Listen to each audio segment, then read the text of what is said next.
Check, check, check. Hey everybody, can you hear me? It's Daniel. Gonna do some mentoring, have a talk, look at some work.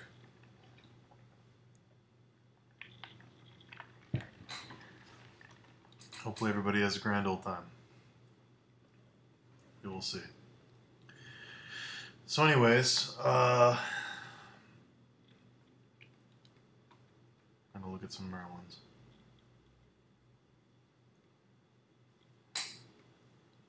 Can you guys hear me okay? Cool. Alright, so first off, before we look at these Merlins, for anyone listening for the first time, this is going to be on YouTube, so for anyone tuning in, this is the third or fourth installment of my run on mentoring through the Crimson Daggers forums. We're doing characters from the King Arthur myth, and we're setting them in different cultures and trying to push the design aesthetic as far as we can in those cultures. This is character 2. This is the Merlin character. I'm scrolling through the forums live here, looking at stuff while I'm talking. And overall, for those of you who watched the stream video on the Arthur character, the first one we did, I'm a lot more impressed this round with what people were able to pull off in terms of their application of the culture, in terms of their studies, in terms of their exploration with the drawing. Overall, these characters are a lot stronger than the Arthur, which is what, I was hoping for, and what's to be expected as you go through a mentoring class, because, each piece should be better than the last one. And you guys really took the crits to heart from last week, so it's showing. It's showing that you guys are doing the work, and it's paying off. And I guess I'll start with Thomas.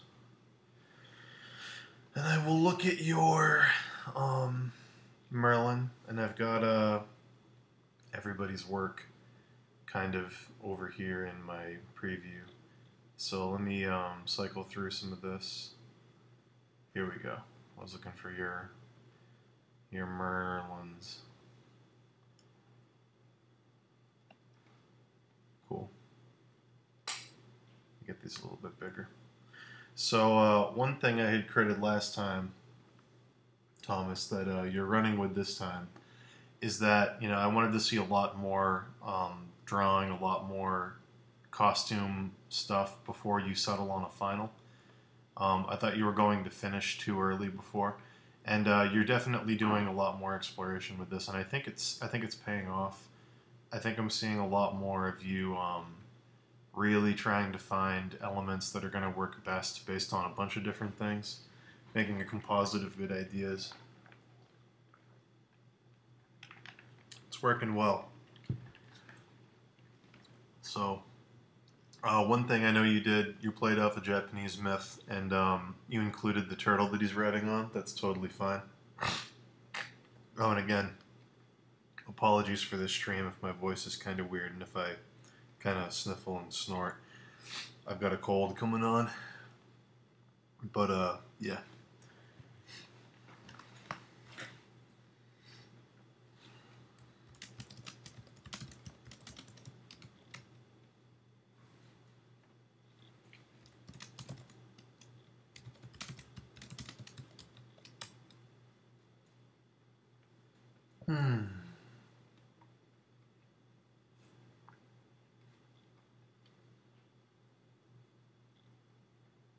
I'm assuming you guys can hear me okay. Is that the case?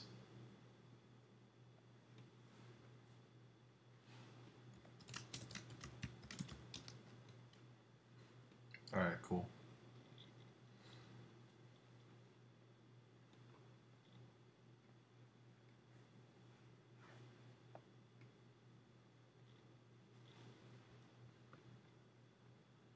Alright, so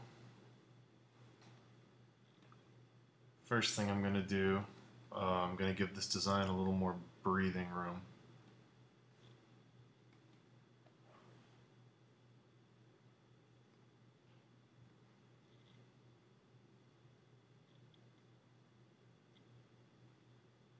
I'm just going to recrop it so it's not so claustrophobic.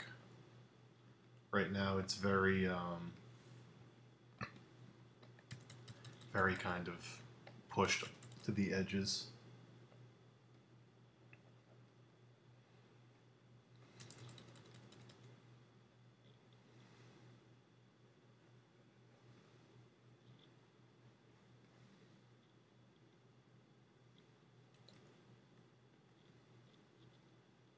So again, I'm going to do some rough paint over stuff.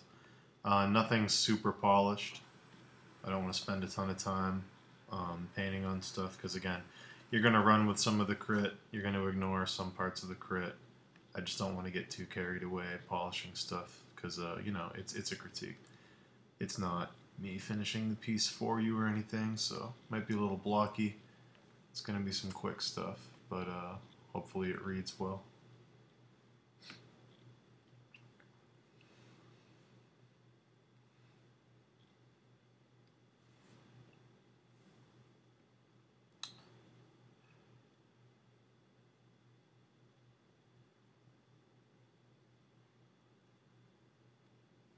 All right.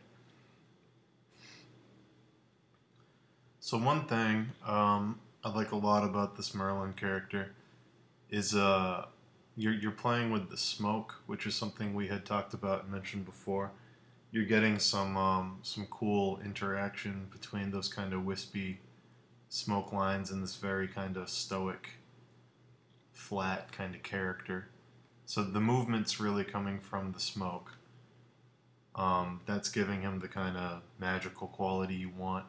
I think one thing you could do though is play up the smoke a bit in terms of again, this is just it's the same crit I had last week for a lot of people, and it's still the same crit this week, which is to be expected. But it's just you gotta push the design stuff you choose to do to a point where it looks it doesn't look uninterested, I guess would be the way to put it. The costume he's wearing, I like the clothing you've chosen, and I like the elements of the outfit you've given him, but it's still very it's very kind of boring.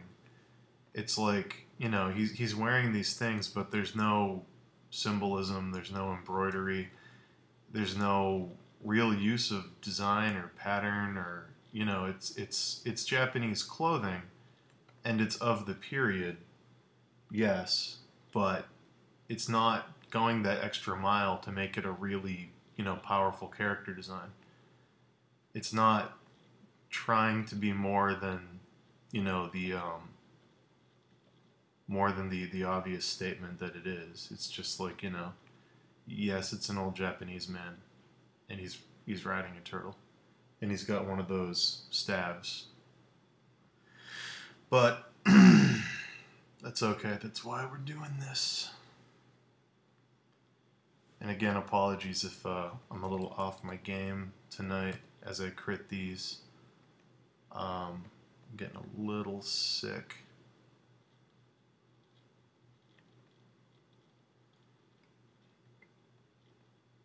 So one thing, he's got this very long, kind of thin beard. It's just, play with it. I'm not saying it has to be something else, but I think it should be more interesting. That's the thing is like it's a beard. You can have fun with it. You can make it kind of wavy. You can have it mirror the smoke. You know what I mean? Like if the smoke is going to be the thing that you're playing with, which right now it's the only thing in the design you're really playing with. It's it's a good thing to repeat if that's the kind of thing you're going for. Like if you're going to put emphasis on I assume that's a little incense burner. I'm not totally sure. But yeah, it's like, play off that.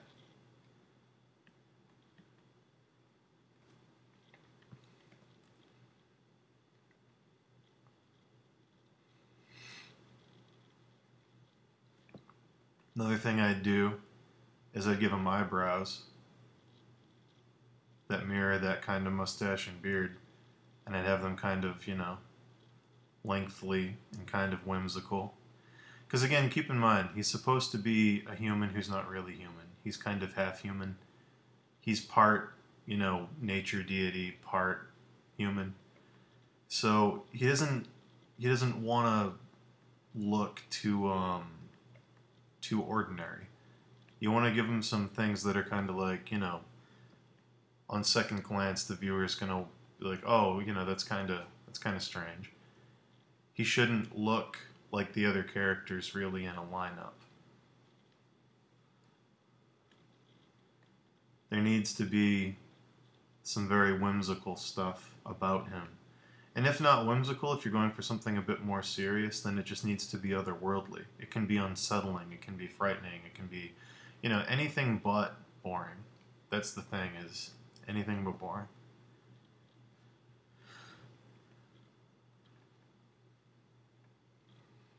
So, one thing I'm seeing here is you've got these straps hanging from the hat.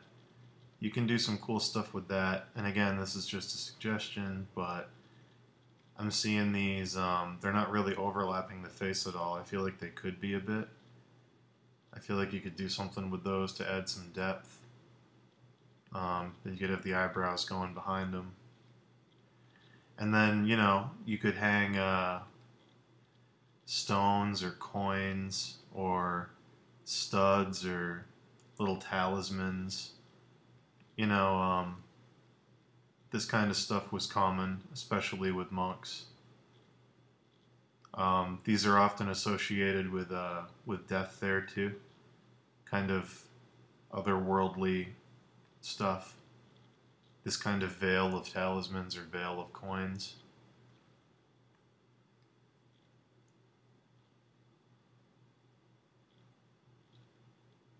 They don't have to be those. You could make it studs. You could just have it be straps with some kind of design worked into it. But again, it adds something to it that isn't just the ordinary.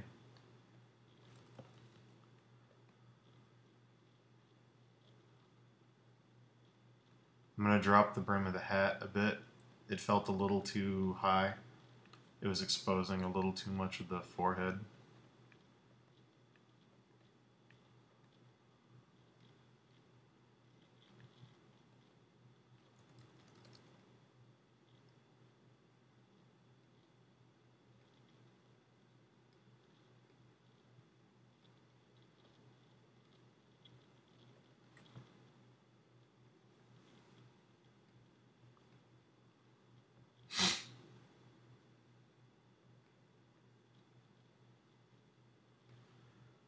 How's everybody doing in the chat? Those of you who are listening. Everybody doing good? Everybody having a good week?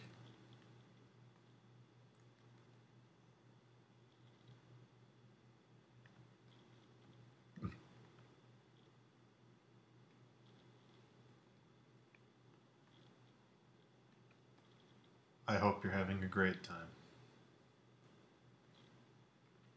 It's my sincerest hope.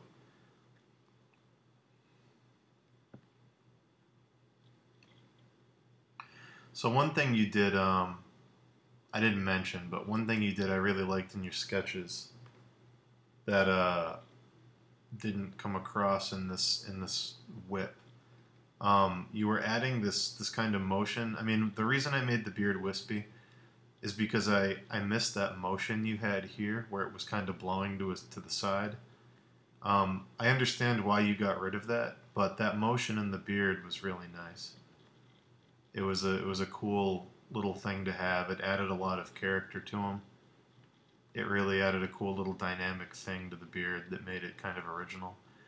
I'm not going to pull it all the way to the side. I mean, you could bring that back. I'd have no problem with you bringing it back. You'd have to make the smoke follow that direction, though. But what I'm going to do is I'm going to add this kind of shape and curve to the beard to compensate for the lack of that. Because, yeah. It needs it. Alright, so...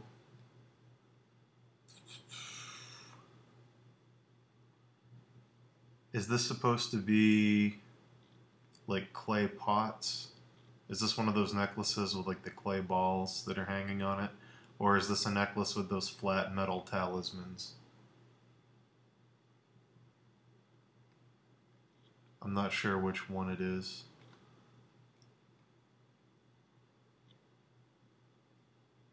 clay balls? Okay. So think about light source, because it's not, looks like the light source is coming from the top left. So, you know, you gotta make it uniform. Top left or top right? I guess it would be top right.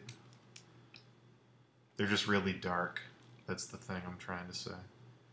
I feel like if they're clay balls, you're gonna need a bit more value range.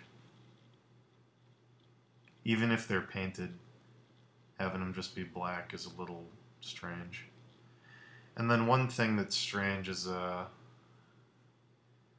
it feels like they're lopsided because you drew it wrong. It feels like this one got bumped up because you didn't want it to be behind the hand. It just kind of feels forced up for no reason, and it makes a weird imbalance. It's just one of those things where it feels like you wanted the hand there and the ball looked weird behind it, so it got moved.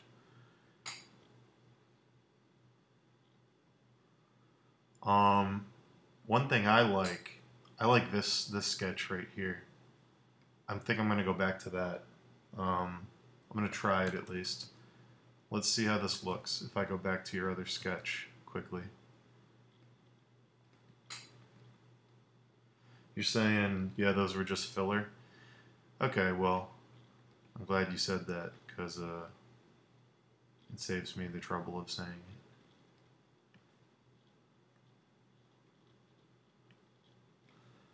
You never want that. A good design shouldn't look like it just has filler. You know what I mean? Like, it should look... Everything should serve a purpose. So, my crit for the clay balls would be make them serve a purpose on the design instead of just having them hang there because whatever. I would raise them up, and I would almost make them like I might not even make them clay balls. I might make them talismans. I like the circle shape. That's one thing I think worked really well, that I think works in the design, is that circle shape you chose. I don't think I necessarily like them being clay balls, though. If you do make them clay, I would make them a little smaller. They're just kind of huge. But I think you could do something cool. If you research some mythology of, like, you know, forest gods or whatever, Japanese mythology, you can probably find some cool symbols to work in here. But for example, if I made them, that's why they were black. Oh, okay. If I was gonna do this, and again, you don't have to run with this. You can keep them as the clay water things. I would probably do something like this and make them carved either stone discs or metal discs, like bronze.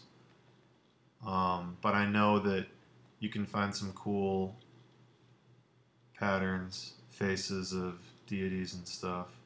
You could work in there, almost like badges of office. But yeah, I feel like this could be something cool.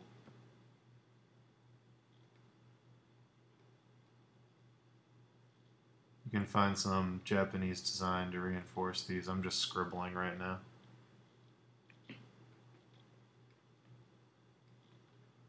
But I'm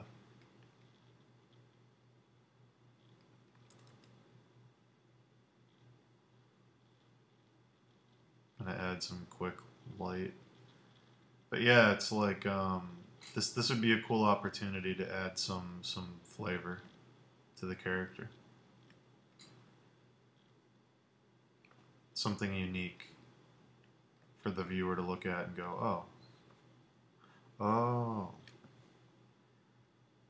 So again, another thing I'm gonna hammer home, mentioned it last week.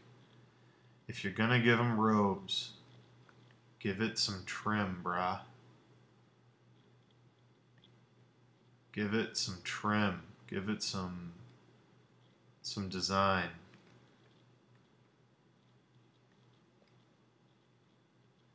Give it some pattern.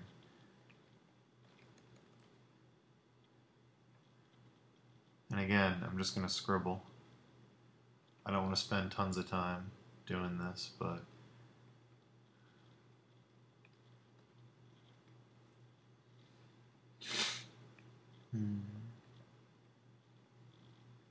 but that's the thing is like the question you want to ask yourself when you're doing this or doing any of the characters in the lineup we're doing is, you know, if we're looking at this, you want to ask yourself, what stops this from being an old man sitting on a turtle? You know, what makes him Merlin? You know, that's the thing is like, why is this the Merlin character and not just an old Japanese monk sitting on a turtle? Because there's nothing in the costume right now that tells me he's anything other than just a Japanese monk sitting on a turtle. And it's like, yeah, the turtle's really cool, but it's the same thing I warned you about when you chose to do the turtle. The turtle works, but it only works if he is also good enough on his own. He has to stand on his own as a character design, or the turtle becomes a cop-out. Because right now, it's just a normal Japanese monk, and he's sitting on this really cool turtle. So the whole thing becomes about the turtle. The turtle defines the character design. Because there's nothing in the character design. It's a very normal-looking guy sitting on a turtle. So that's the thing is, like, if you want to use the turtle, that's fine. But the character has to then be bumped up to a point where he's either as interesting as the turtle or more interesting than the turtle. Because if you don't do that, there's an imbalance, and the piece becomes redefined as it's Turtle Man. You know, that's the thing. That's stuff you gotta watch out for when you do designs like this, because it becomes a cop-out. It becomes a way to avoid doing the character design because you give it a definer that isn't necessarily part of the description. Because now it's Turtle Man. You know, it's like, that's the thing.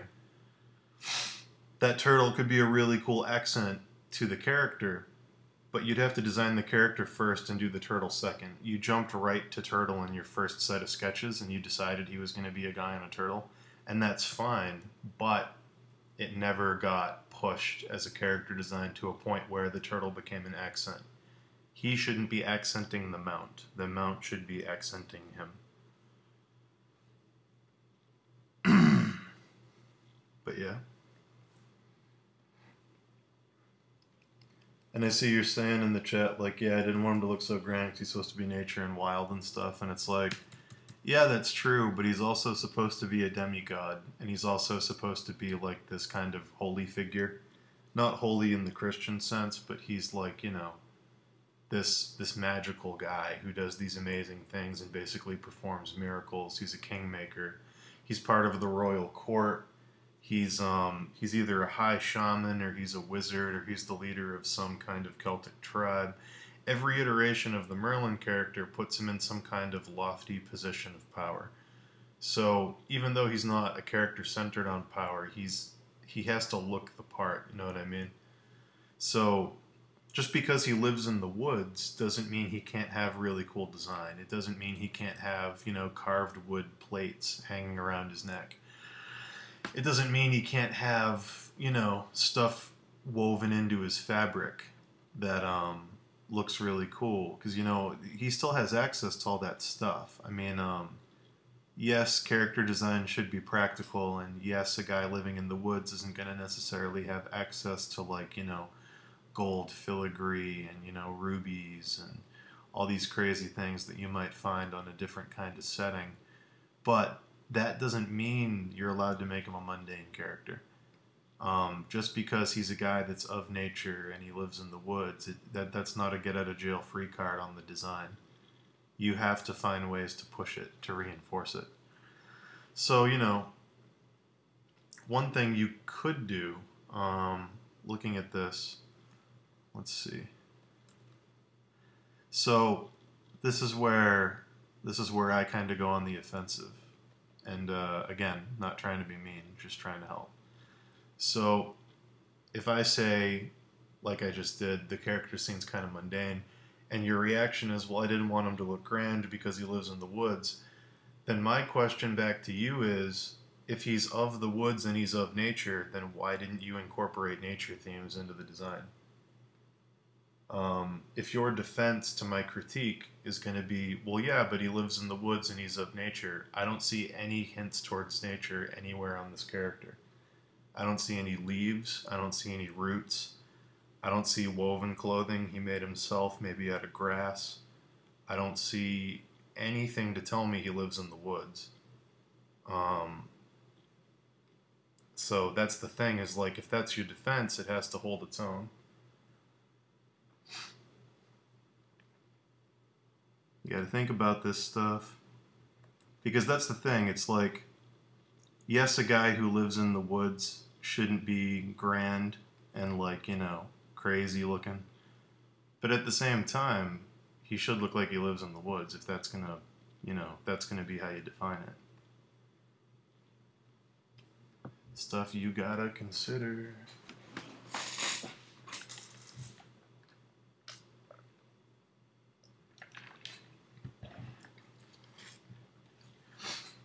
So, like, one thing I'd do,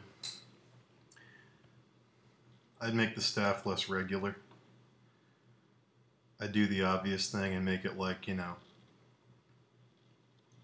some roots. Something. You can keep the thing at the top with the rings, but give it some character, make it kind of gnarled.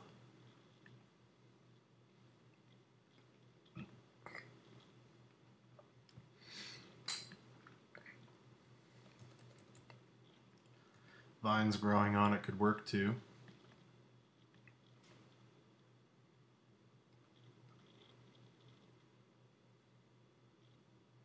It could be in bloom. There's no reason it can't have leaves growing out of it, especially if he's supposed to be magical. Yeah, in reality, if you pulled this thing out of the ground, it would be dead or whatever. But there's no reason you can't do this. It's fine.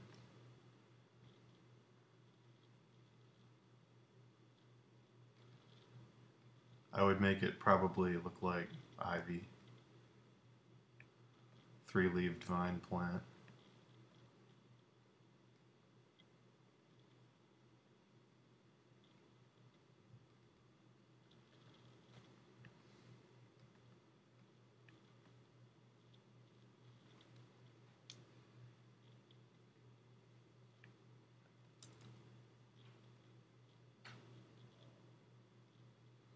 But anyway, you get the idea what I'm talking about with the staff.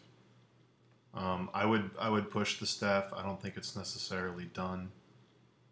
Um, it's just a question of, do you want him to be of the woods or do you want him to be something else?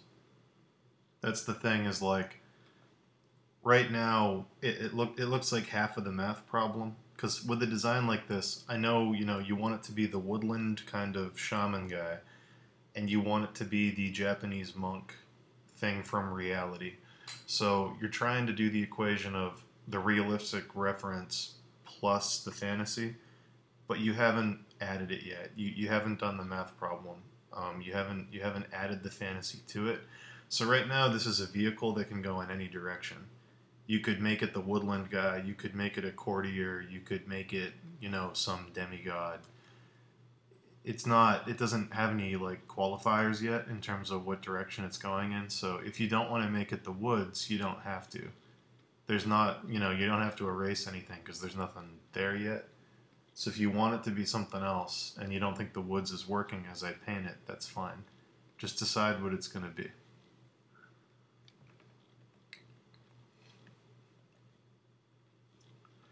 I would play down the sleeves a bit and emphasize the shoulders.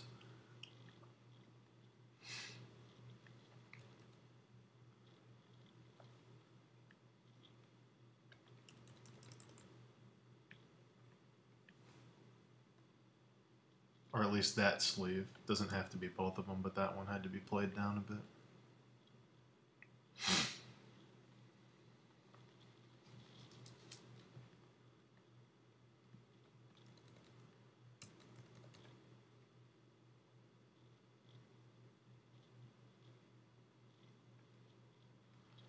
You know what?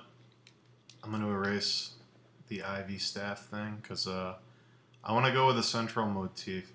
You can use that if you want. I mean, when you finish this, if that's something you want to do, then by all means do it. I'm gonna finish this design based off of the mist. So what I'm gonna do, just to explain what I'm choosing to do, you gave him an incense thing, and you had the smoke wrapping around him, and that was really the only thing I saw in the design that was unique. Was this idea of the mist kind of wrapping around him from the little incense thing? It's not mist, but that's where I'm going with it. It's the smoke from the incense burner. So because that's there, um, I think the metaphor you should play off of, or the idea for the character you should play off of, this is very common in mythology. You can find this idea everywhere, especially in Celtic myth, which works because that's where Merlin's from. In a lot of early mythology, mist is considered a veil. Very, very early in the morning, when fog would rise, that was when people thought, the barrier between our world and the next world was at its thinnest. The obscuring power of mist was, really common in folklore as kind of a veil between our world and the other worlds. So I think you could use that in his design and have it be like, he's kind of riding that line. He's kind of between the two. And I think you can work, if you see what I'm doing, it's pretty small. You'll probably be able to see it on the forum better. I'm going to make the designs in his cloak, robe thing mirror the mist that's coming out of the incense. I'm going to make them look very kind of wispy and serpentine. And I think that's going to be the design motif that I run with off this, is that he's very kind of smoky. He's very kind of fog-like.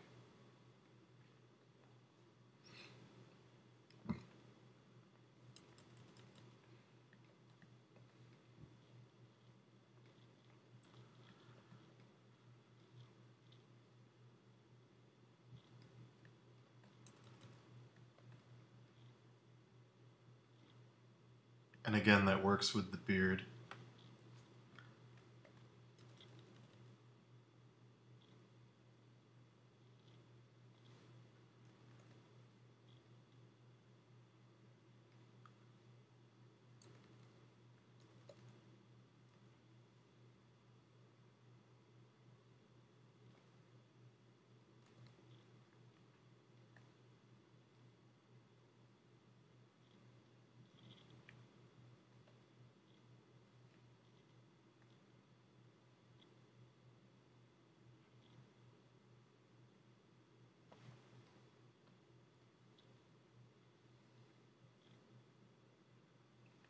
To the point where I might even,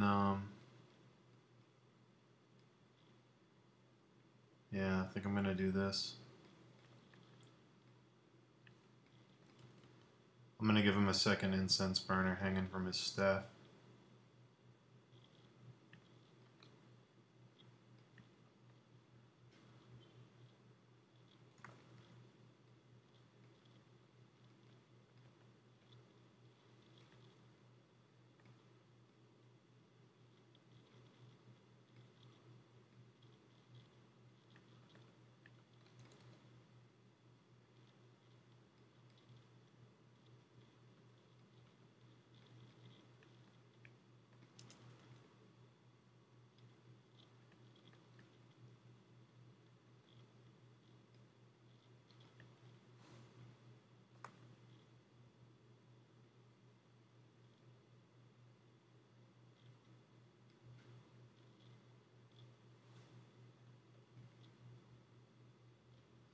So again, same problem as last week, but that's to be expected. That's why we're doing this mentoring. The problem we had last week that I'm talking about, for those of you who don't remember or didn't see it, or not last week, but last time with the Merlin character, the theme is what's missing. You need a visual motif with a character like this that kind of tells the viewer what they're about, something that evokes a certain feeling, something that gives us an idea of what their origin or motivation is. It needs a personality where we look at it and we can feel what they're all about. That's the thing, is like, what kind of little visual tricks are you going to use to play that up? What's it going to be? Almost all the Arthur designs missed it. They didn't have anything. It was just, a guy with a sword. That's the hardest part of doing a character like this and making it a successful design, is evoking that sense of, oh, this isn't just a regular guy. This isn't, this is a much bigger deal than a guy sitting on a turtle. There's something going on with this character. It's unique. It feels a certain way. That's what you want to accomplish. You want to have the single, it's concept art. It's just a character sitting there, but you can still tell a lot of story, even with this very limited approach to design. Yes, it's not a full illustration, but you can still tell the viewer tons of stuff.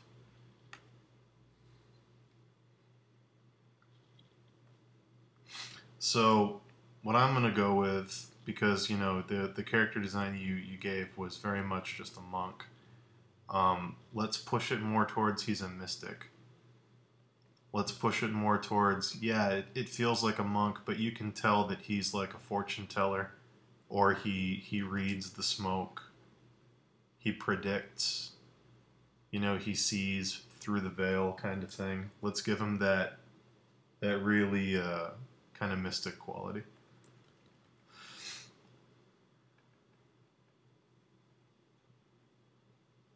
I'm going to give him a sash belt thing.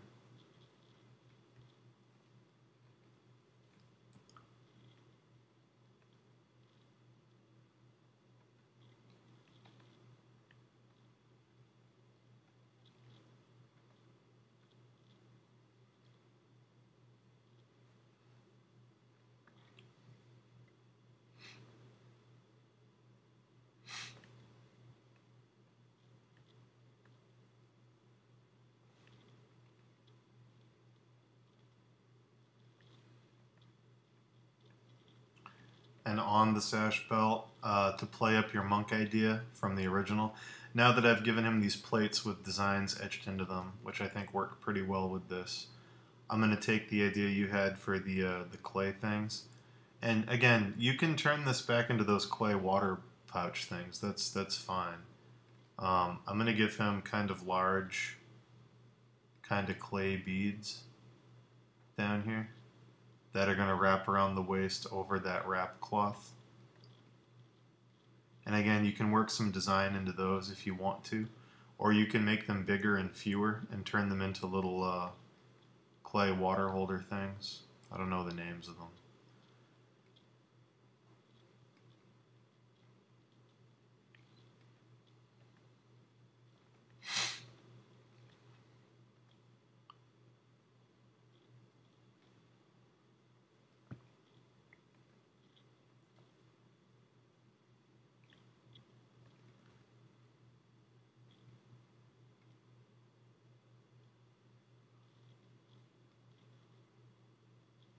And again, the kind of scribbled in embroidery I'm going to be adding is all playing off the smoke idea. It's going to be a lot of conjoining curves, very fluid looking.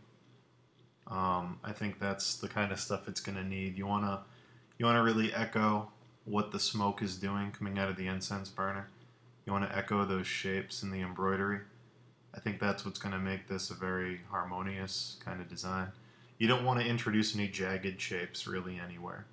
Everything should be very curved and circular and kind of flowing. But yeah.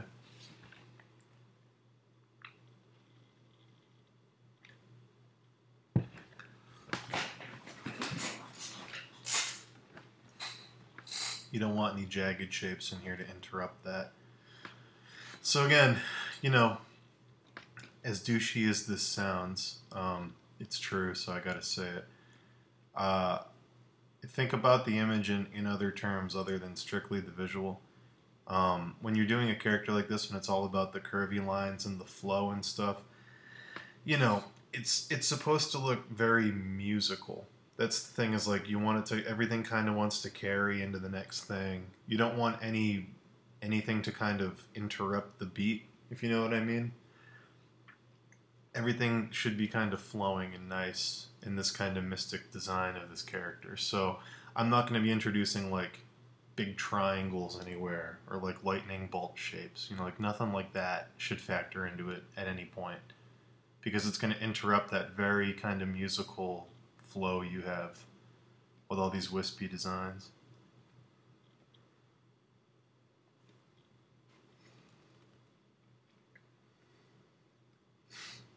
No, the line of the staff doesn't interrupt it because it's just a straight line. If it had a right angle on it like this, then yes, that would interrupt it. But because there's no right angle, you're fine.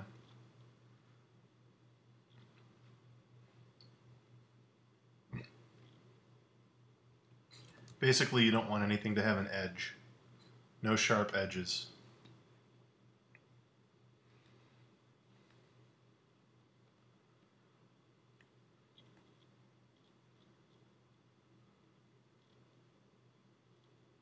Everything should be kind of smooth.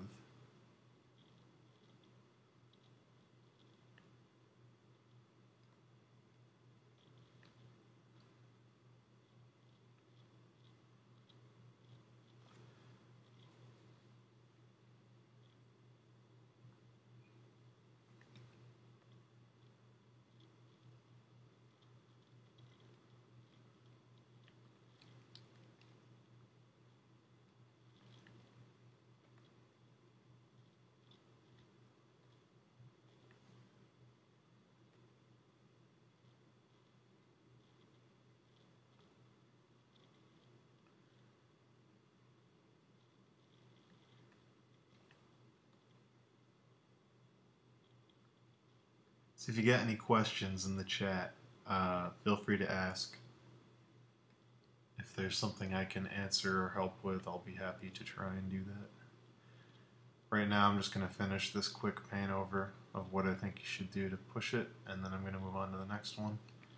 One thing I think you could do is make the incense holder a little bit bigger. I know they're small, but make it a bit bigger. Get some light on it, just to show the little disc form.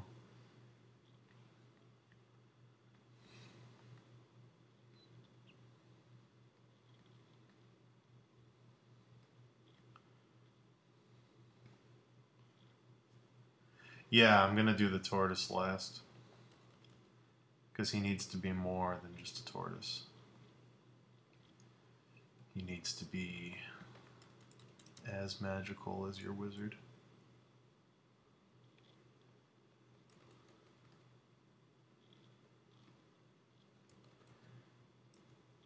More light play on the hat, I think, turning it away, just to make it a little more dynamic.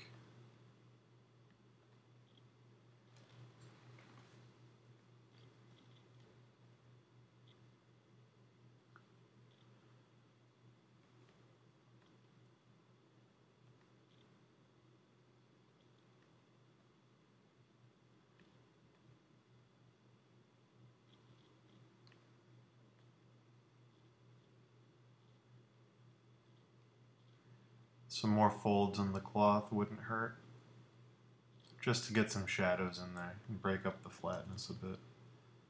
I know you've got that awesome, reference. There's a photo of you wearing it on the forums, so you can get the wrinkles more accurate than I'm going to be able to in this paint over, because I know you have a direct reference for it.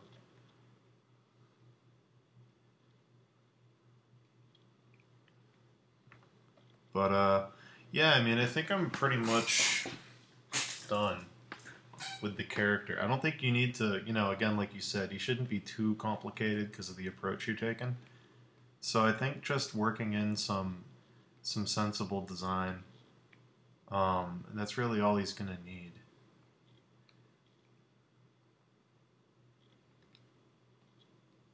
So yeah, Now let's look at the tortoise.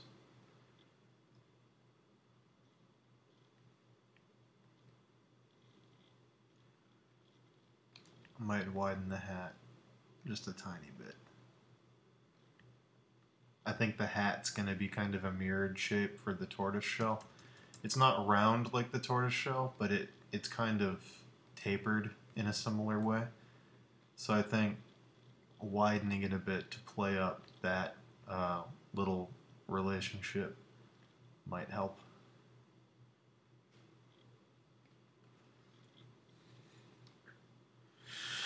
Alright, tortoise time. My favorite time. I have a pet tortoise. He's sitting here next to me watching me paint right now. Wondering what I'm going to do.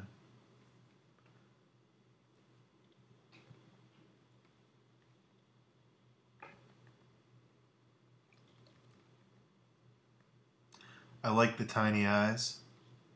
I think the big thing you should do, because he's, you know, a huge tortoise kind of implies one thing. It implies that he's fucking crazy old. So I think the age is what we're going to want to play up with this.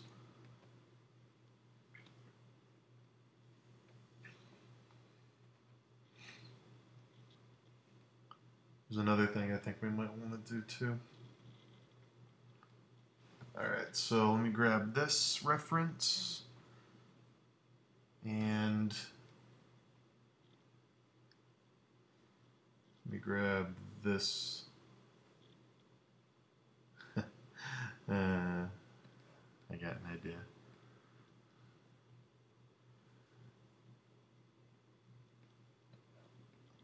I think I'm going to go with this one.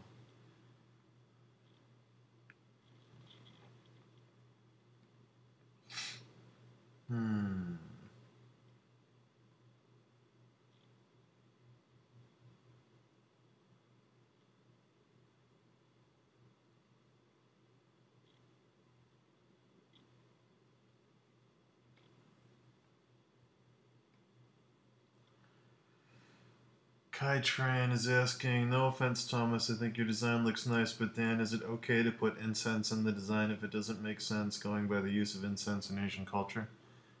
Well, okay, Thomas is doing Japan, so what problem do you have with him using incense in terms of Japanese culture? I don't really understand. Because it's used to honor and pray to ancestors, so why is that a problem? I don't see how that changes anything. He's a mystic who why does it not make sense?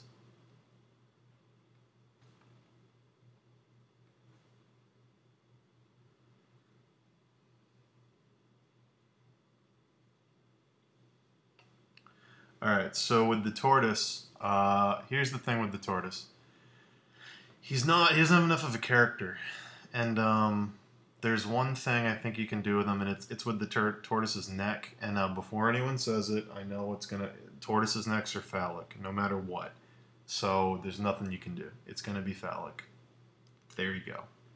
I know I give people shit all the time for that, but a tortoise's neck is one of the few things that there's no way to get around.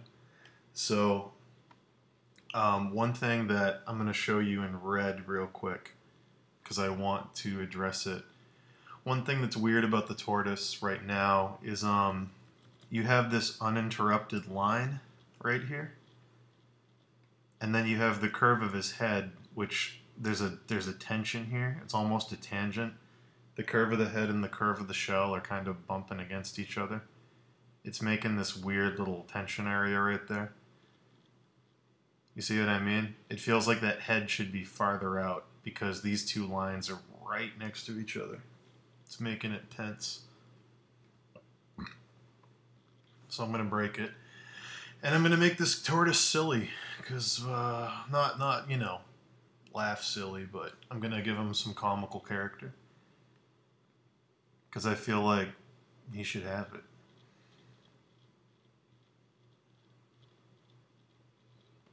I'm going to pull the neck out. I'm going to bring the head maybe, let's see.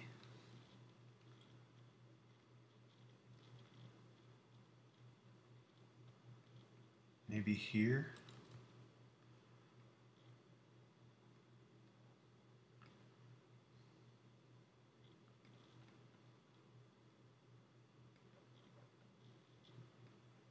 Now what I'm going to do is, because it doesn't make sense to give a tortoise hair, as much as I'd love to give him hair, I'm going to make it feel like he has a beard without giving him a beard. And the way I'm going to do that, hold on just a second here. Tortoises' necks have kind of a weird sleeve of hair. Not hair, sleeve of skin. When they retract, the sleeve comes up and conceals. When they stretch out, it stretches to accommodate. I'm going to use that excess kind of skin to kind of give him like these jowl things here. I'm going to have that run down the neck. I mean, you could give him a real beard. I'm not going to call foul if you do that. Honestly, I don't, you know, it's a whimsical, magical tortoise. If you want to give him a beard, I have absolutely no problem with that. No one seeing this is going to go, but tortoises, they don't have beards. You know, it's like only complete idiots would see this and be like, oh, this is totally realistic, therefore I have to correct this problem. I found a problem. You know, like, it takes a special kind of person to see a magic tortoise and find flaws. They're called douchebags. And you shouldn't care what they think.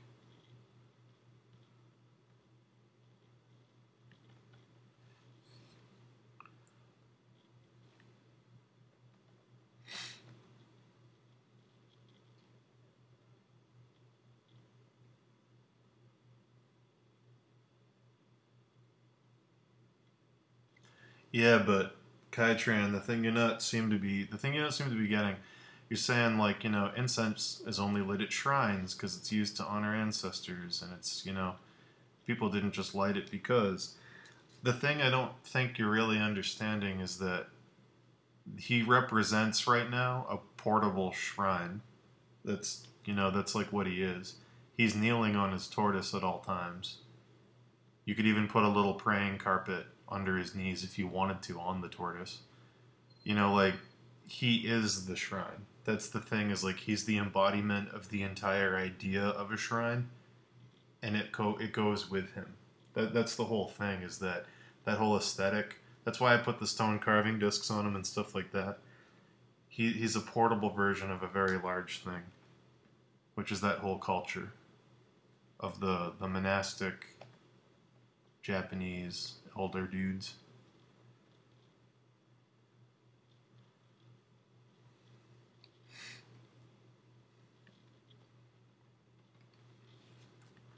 I love how awkward tortoises are.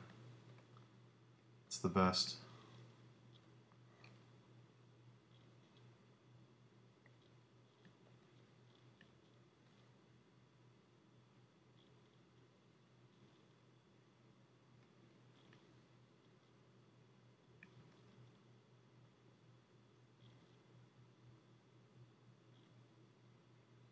Yeah, their faces are hard.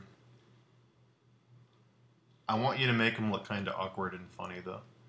I kind of want them to look like the photo I have up I'm using as reference right now. I think the juxtaposition of that against your very kind of serious, mystic old man riding on his back would probably serve you best. But he could also be serious. I leave that up to you.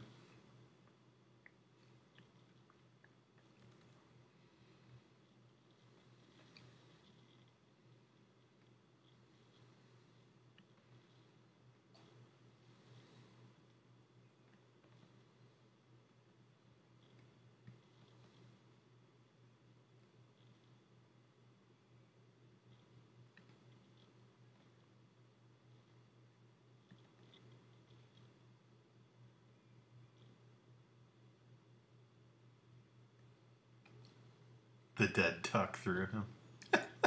That's a good idea.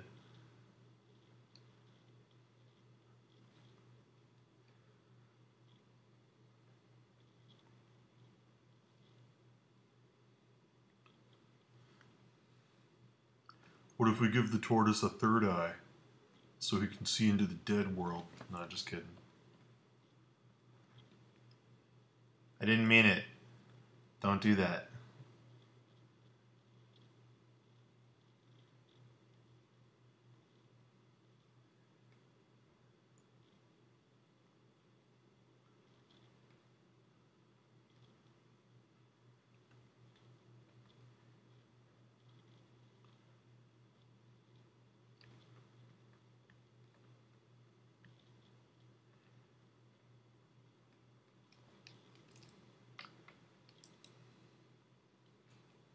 Hmm.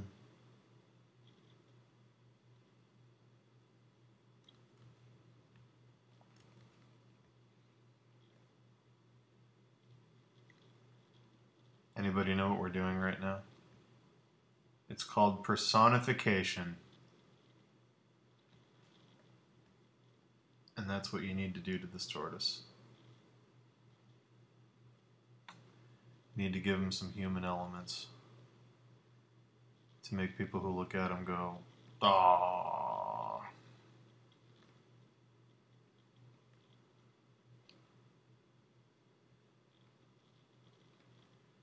I just like painting turtles, as anyone who's familiar with Sheldorado knows. So I'm just going to have some fun here on this tortoise. I should be moving on to the next crit, but I just love tortoises. So, whoops.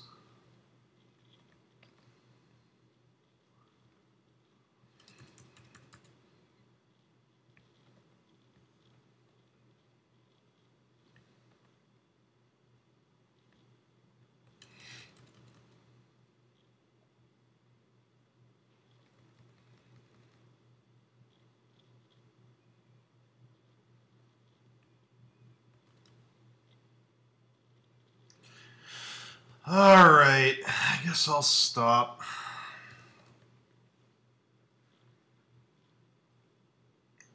But, like, see what I mean about how that helps down there? Breaking up that line of the shell. You can push the tortoise way more than I have. Plus, it's getting rid of another problem that I didn't talk about yet. It's parallel motion. In your character design, everything's facing to the left. Everything is diagonal to the left 3/4. So, if you turn that turtle looking the other way, it adds a nice twist in the image.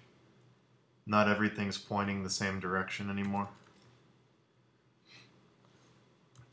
It'll help break up that monotony quite a bit.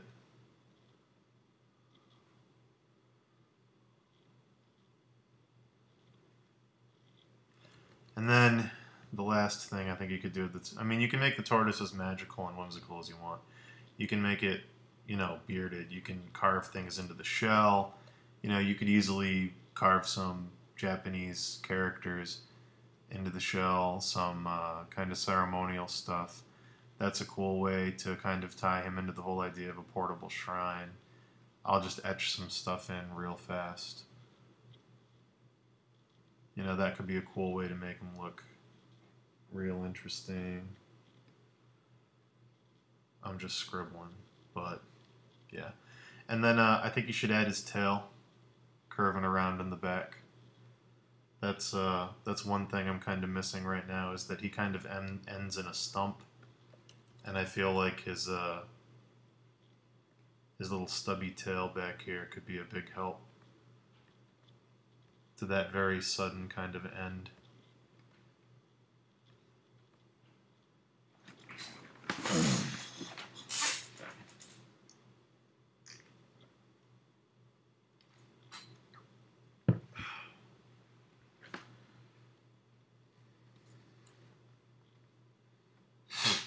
But anyway, that's basically it. Again, This is a lot better than the first one. You're definitely doing the right stuff, and that's good. The big things to worry about next time are design motif, like, you know, what is the idea behind the character. The one we landed on with this one is the kind of idea of the smoky mystic. That's what it is. But you got to identify that early on and really develop it as you do the character.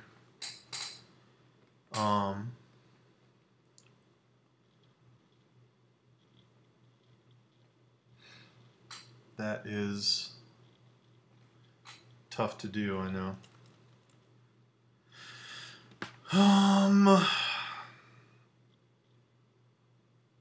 Oops.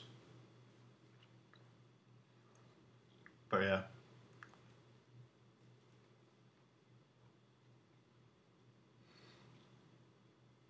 Theming.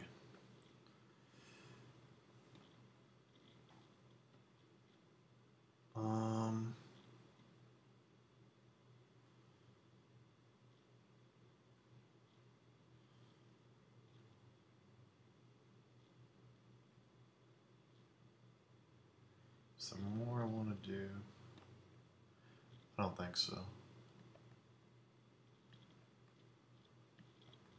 I'm gonna move on.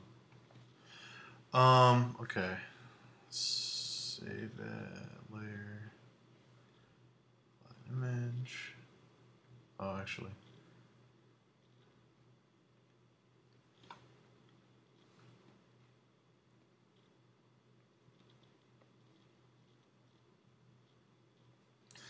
Alright. Let me do.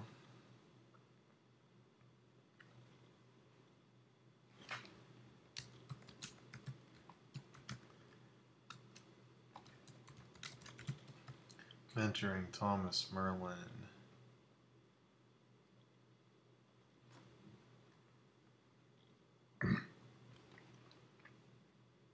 Okay, so Tadas. I based my Merlin on Khnum. He's one of the Nile's gods and has a ram's head. I still haven't decided about the ornamentation, so I just scribbled some random stuff to indicate where it will be. I'll probably do some major changes to the character after critique anyway. I'm also not sure whether I should give him real ram's head or just a golden mask or something. Okay. I'm going to look up that god. Chnum. Chnum.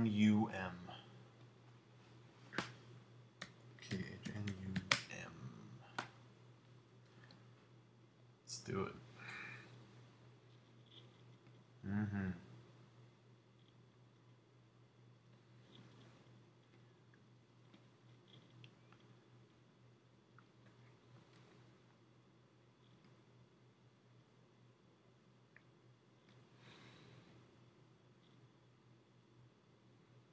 All right.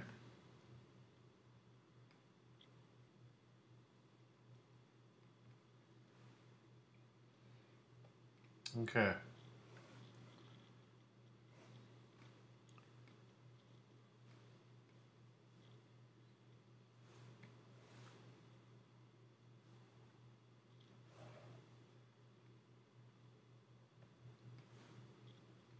So, number one.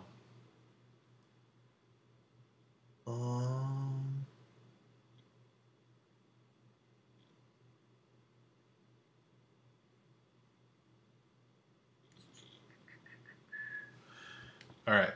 So the first thing, we talked about this last time. You got to watch that anatomy. That's a fundamental thing I got to crit right off the bat. It's a fundamental thing that I have to crit.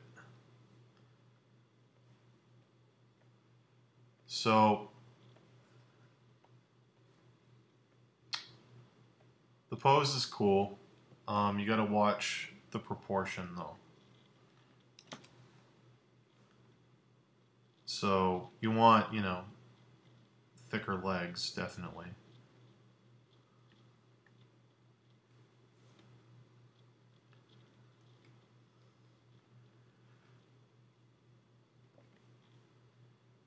Thicker arm.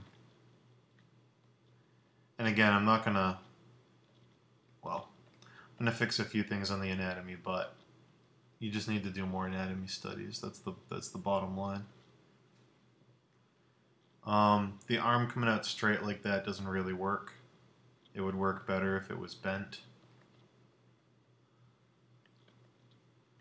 And then you could have this drop thing that you had come down lower. I would also have it come out a bit farther.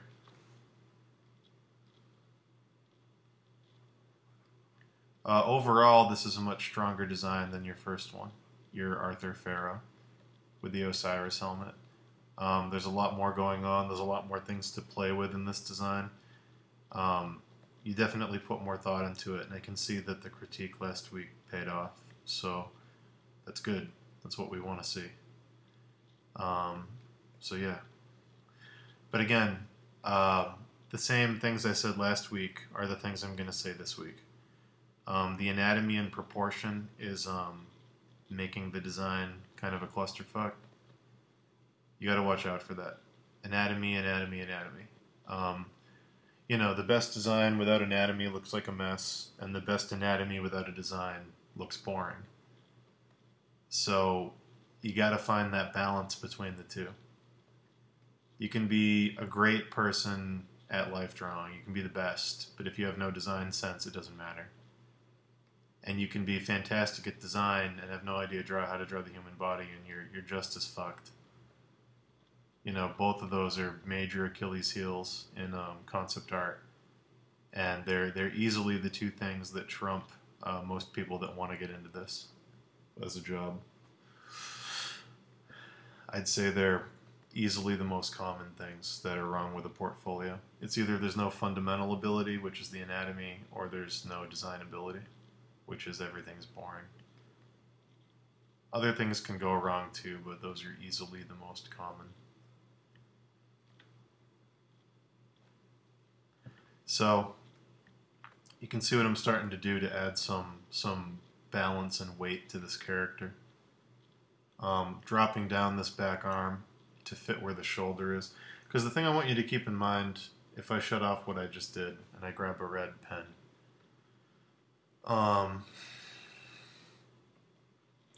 right now your anatomy is as follows. There's a shoulder here and a shoulder here, but the breast is there, and then his waist is there. Knees straight down.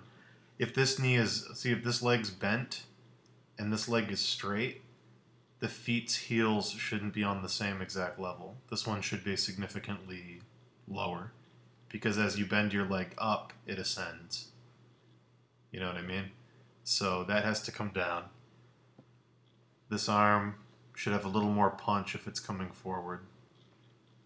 And, you know, that going out straight with a fist doesn't really work. You want it to be bent so it doesn't feel so stiff. So I turned it down like that. But, you know, things you want to do, definitely bring the breast up. Bring the shoulders down. You know, stuff, you're going to see that stuff in my paint over.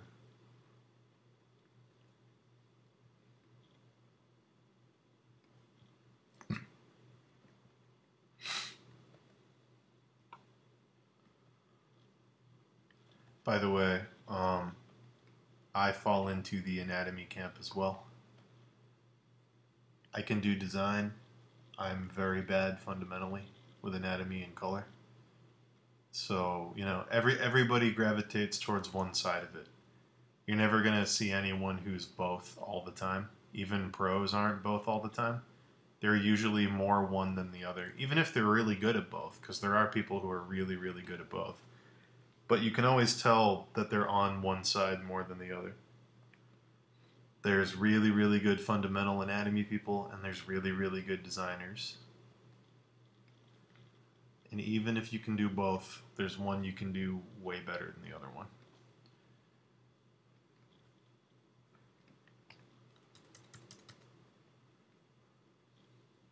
Alright, so I'm just going to start thinking about silhouette. I I think this cape might be more interesting if it was kind of swooped.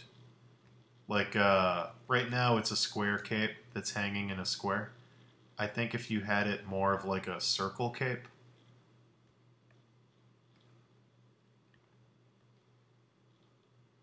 so it would hang like this. I think that would be a lot more interesting. And then the idea being, and there's a reason I'm doing this. Remember the wing motif we talked about last time? Very common in ancient Egyptian stuff, especially with the gods. And, you know, the whole angle of your Merlin design could be that, you know, he's ascended beyond just the mortal kind of plane. So that being said, if you do a circular cape, when he puts his arms out, it's going to do this. And let me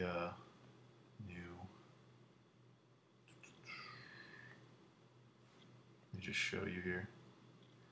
So if this is him, and here's his head, and here's his body, and here's his arms outstretched, and here's his legs, stick figure man.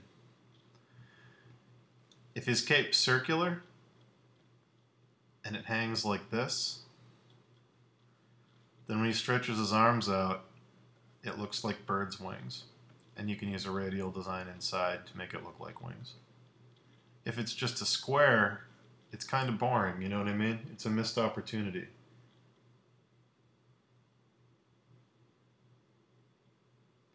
So it's like, why not make it circular? It feels more Egyptian when it's circular. They didn't use a ton of right angles, you know what I mean? Especially in the hieroglyphs and the way they drew. It's all about curves, like that eye shape. You can look at it right here in the carvings I have. There's lots of circular forms.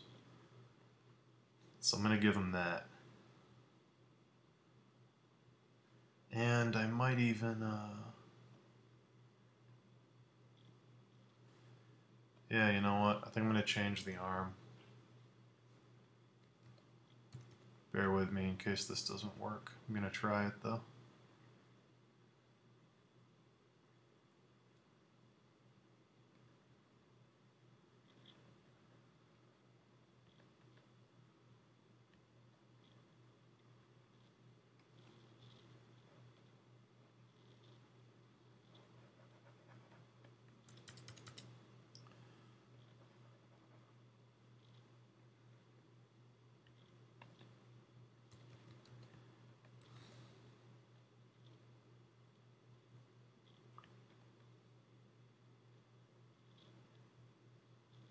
Yeah, I'm going to do that.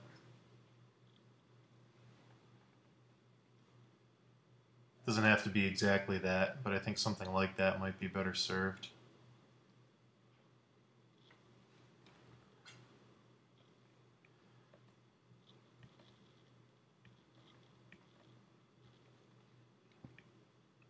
Because now you can open up the cape and you can get the arm before was kind of making a tangent with the curve of the spine.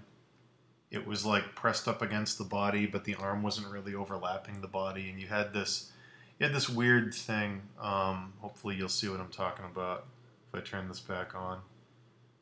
Let me delete that layer because I already talked about it.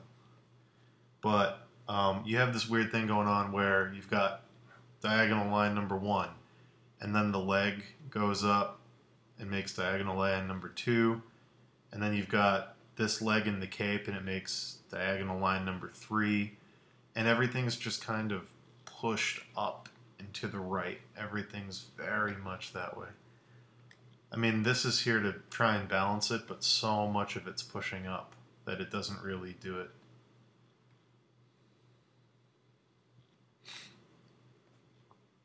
So I'm going to open it up a bit.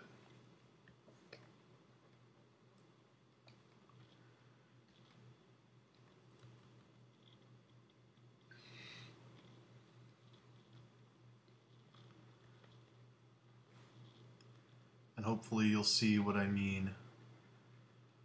Plus now he looks spooky. Now it's like he's casting a spell. And he's like, ooh, I'm totally gonna get you. Spooking it up.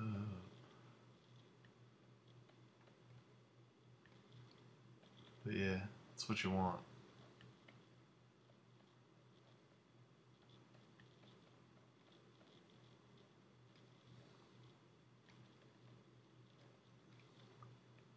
So again, scribbling. Not doing tons of rendering. Just scribbling.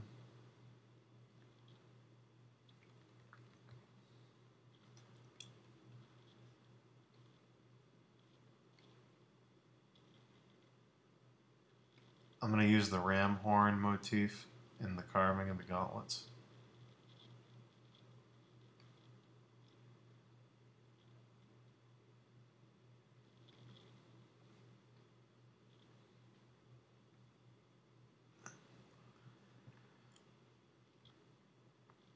I'm going to hint at the wing design inside here. The kind of radial line thing going on.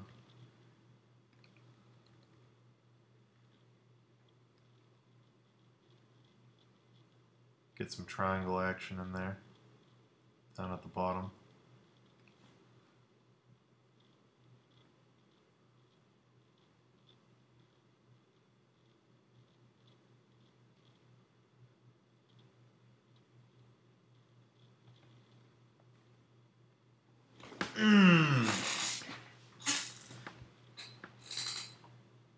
Yeah, guys, again, I try to offer feedback on the forum to as many people as I can. I took on 3 students in the class. I can't talk about everybody's work on the stream because it would take too long. I wish I could. I try to give feedback on the forums to as many people as I feel like I can. But again, apologies if I've missed you. I'm sorry. I'm doing what I can. My hope is that the people I'm giving feedback regularly, Thomas Milan and Tadas, the students I took on, I'm hoping that that advice can help other people. I see a lot of common problems between people on the forums and people that are following this class. So when I'm crediting them, just look at your own work and ask yourself, am I making the same mistake? Am I doing the same thing? Is my design suffering from the same kind of thing Dan's talking about? And if that's the case, you know, I don't need to look at your piece necessarily, because I'm still giving you the answer. So hopefully, even if I'm not crediting your work, this is helpful. And if not, I apologize. I'm doing what I can.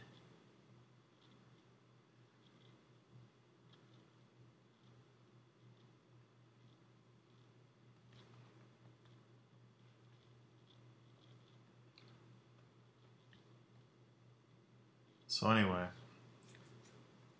got a cool cape now, bro.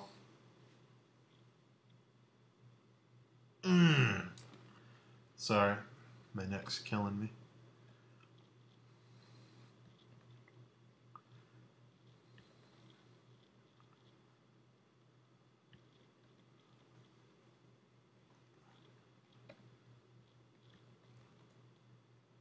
Alright, so you got this cool ram's head thing I should probably talk about after I drop this leg down significantly. I drop the foot down to like here probably. Make it bigger. Drop this down as a result. That's a tangent. Drop it down lower. There we go. Kneecap here.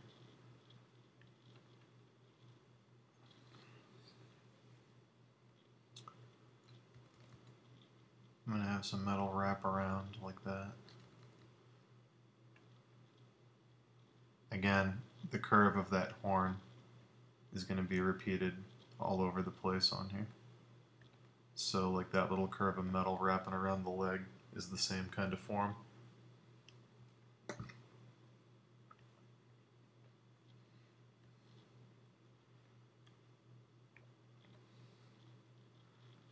And again, same as I said with Thomas.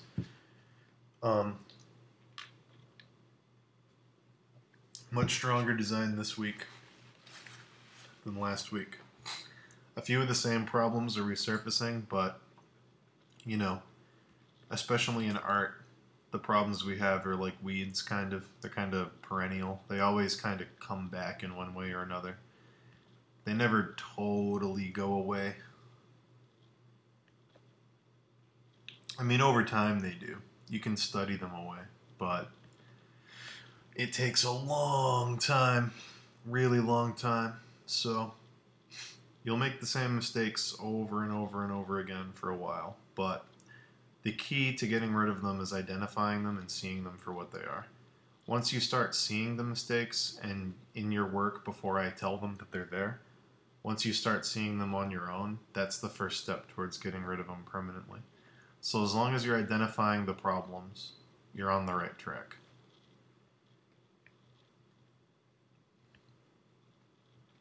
Me telling you that these flaws are here does not mean that the next character design you do is going to be flawless.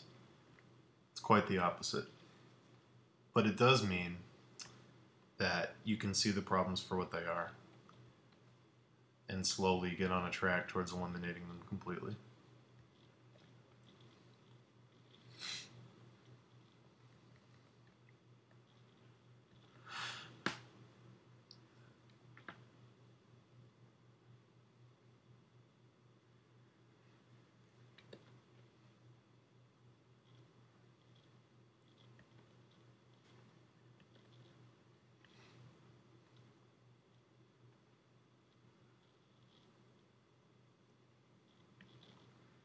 Give this foot some heel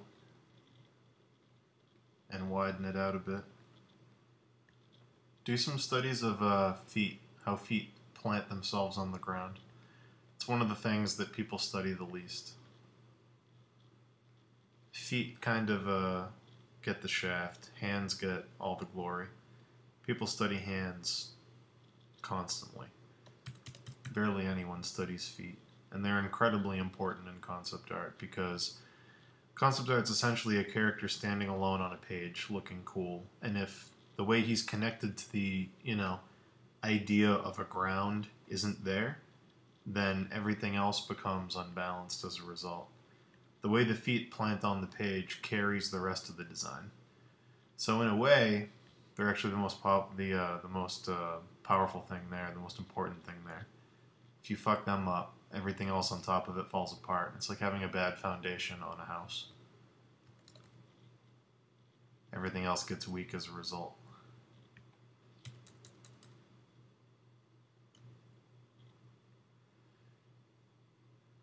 And remember, it's not just about being able to draw feet. It's about planting the feet on the page realistically so it looks like your character's actually standing there. That's what's hard about feet. Drawing a foot, who cares? It's about making the foot hold the body up. It's about making it look like the foot's carrying weight. You know what I mean? You can draw a foot fine, but if you can't make it look like that foot's supporting the weight of a character, no one, who cares? Who cares if you can draw a great foot if the rest of the character doesn't attach to the foot?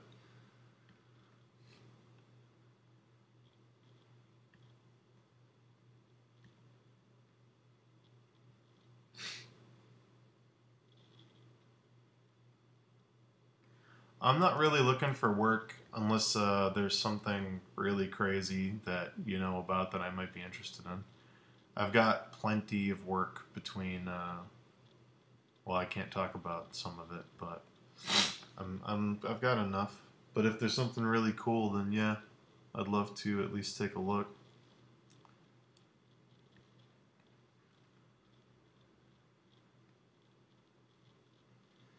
So again, I'm going to use the ram's horn design to inform your belt. I'm going to flip it upside down. This is kind of nodding towards like the Taurus astrological, but tweak it a bit. You can make it look kind of like an omega too. Another ancient symbol you can play with.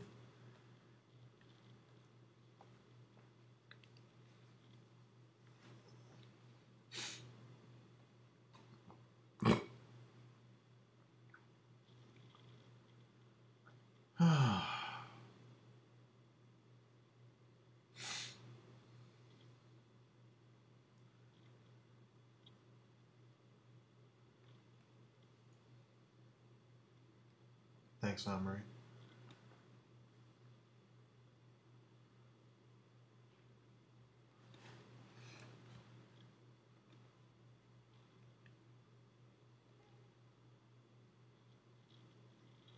I'm going to drop the cloth down you have on the legs. I'm going to make it kind of layered like we did with your pharaoh, but I'm not going to make it nearly as low. I'm going to bring it down to about the knee.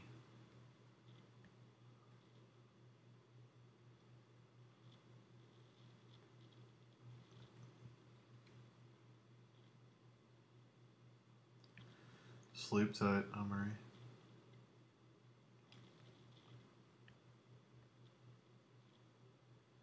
I like all the bits and bobs and scrolls and stuff you have tied around him. I don't think that's a problem at all. I like that. I like all the little charms and things. I think that works well. I think that works well. It looks like you were starting to do like a lotus flower sort of design. I think that works well too. I don't know if that's what you were going for, but if it was, then continue that. I like that in here. I think it works well.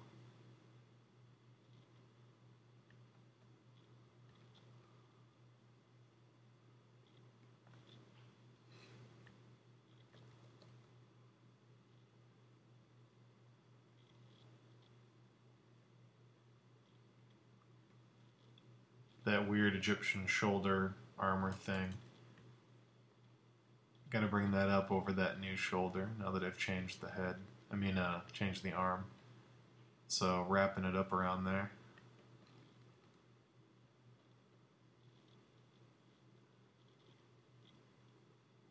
There you go.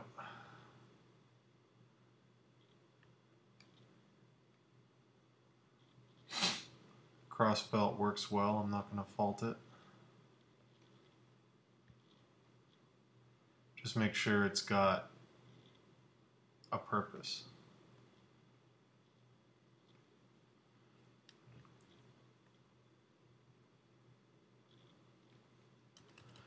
The big thing on this is going to be the anatomy. I know I've said it a few times, but you got to get this midsection right. The way that this core bends down into the waist, it's all kinds of flawed right now. You got to get that right. Have somebody pose for you, or take a photo of yourself bending in this position and try to get it right.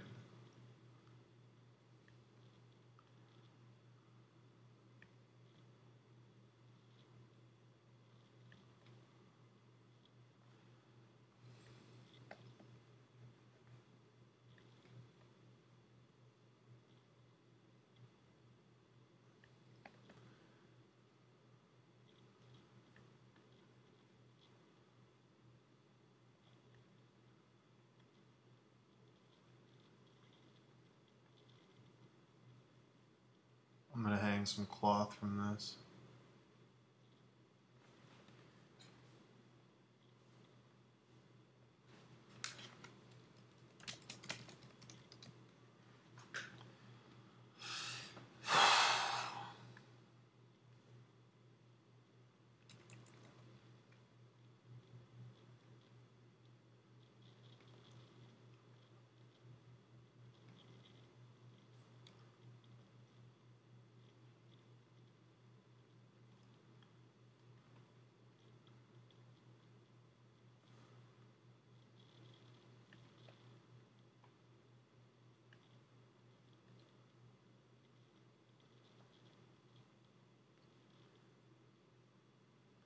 So anyway, you get the idea. You get the idea. The anatomy on that core is key. Now the last thing, The mask is kind of huge. I know it has to be big. I don't think it has to be necessarily this big. I'm going to take a look here. I'm going to try and play with it. It's pretty large. And I know a human head's got to fit in there. But I'm going to still try and tweak it a bit. I think something like this might work better.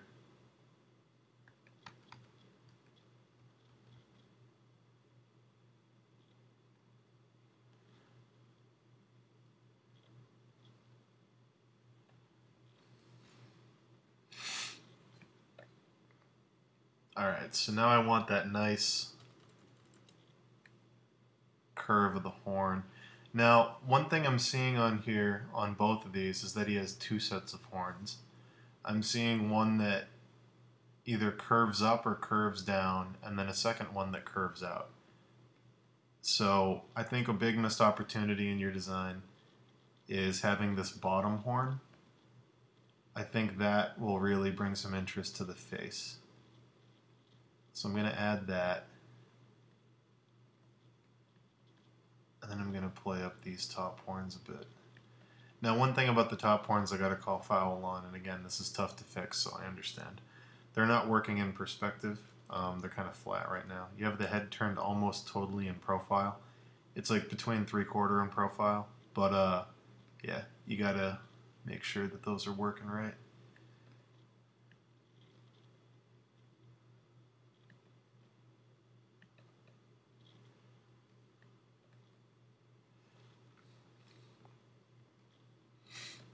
I like the headdress you got going on. That's cool. I like the disc in the back. That works well. I know we talked about that last time. Those straight horns on the top don't work. You gotta have to curve them. But keeping the horns there is fine. You just gotta make sure that they're straight.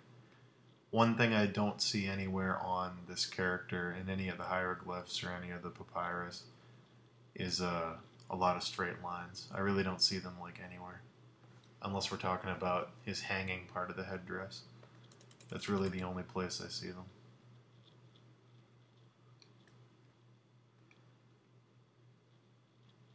Which, by the way, I would introduce that. The hanging part of the headdress that comes over the shoulder. I think that needs to be there. Otherwise, it just looks kind of like long dreadlocks.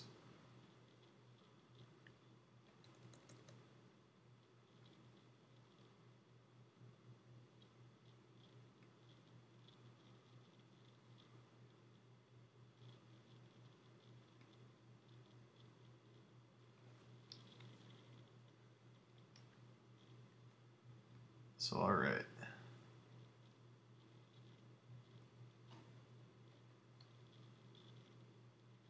But yeah, this is good. In terms of design, this is a lot better than what you had last time. So, feel good about that. Just remember that the fundamentals have to come into play in a really big way. You gotta really nail the anatomy and the pose. Or do your best to.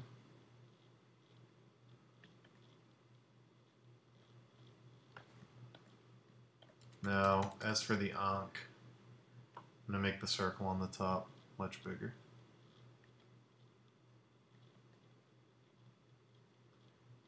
Going to really make it look like the crest of that staff. It gets big and impressive.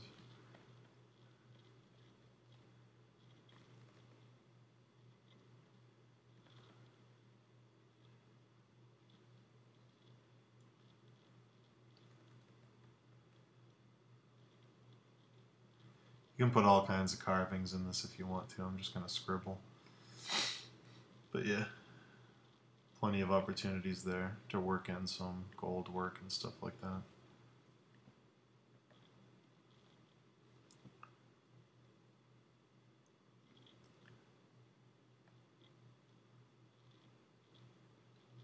I'm going to have one of the tied ends of the cloth from his waist hanging back here to offset the right lean of the character.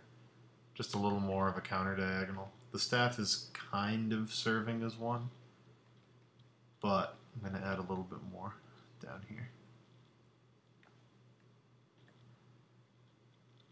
The two ends of the cloth that wrap around him, interrupting that cape by coming down diagonally to the right is going to help balance that out a bit.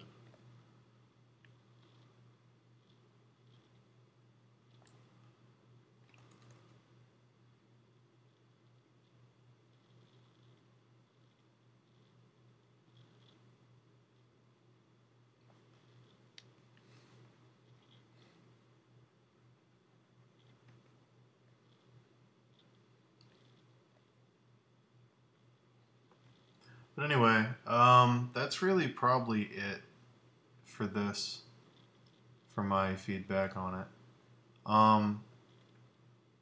One little thing you can do if you want to, this is totally up to you. I'm going to do it, but in no means is it necessary. Goats are one of the few animals that actually naturally have a beard. So if you want to play that up as part of the Merlin thing, feel free. I'm going to add it in real quick right here. Might be a cool little thing to add. I know the mask is going to be made of gold, or you mentioned it might be made of gold. If you do that, just look at how the beards worked when they worked them in with gold. They usually were lined with like jade or something, and they had like a striped pattern. But yeah, good though. It's looking good.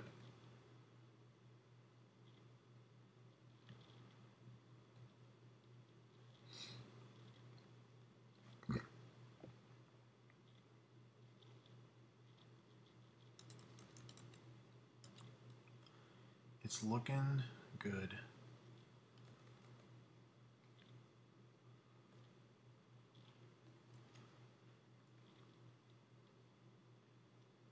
I'm going to add the other side of his hair over here, hanging over the belt, because that needs to be there.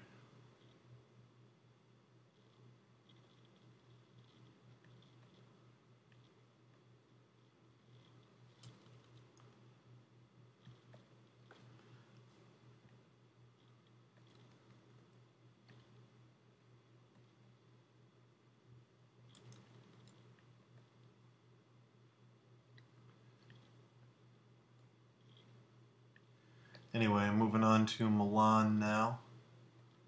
Let me flatten this and do a quick before after.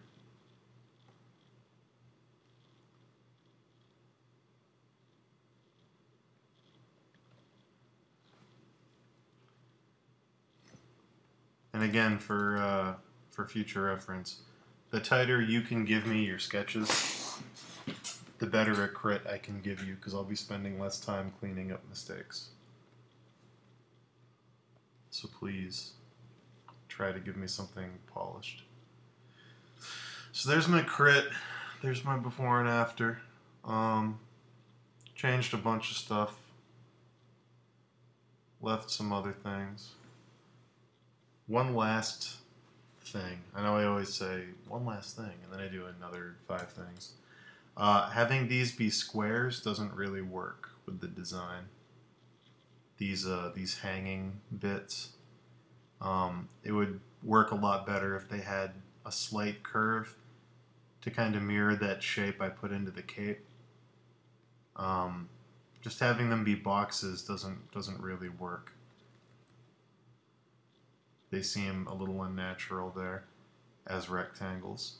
So, you know, just adding a little bit of a curve to it automatically makes it feel more Egyptian. If you want them to be gold or lustrous, you can have them catching light on the banded parts of it. I don't know what material you want them to be made out of, but, you know, don't make them flat and don't make them square, because it doesn't make sense.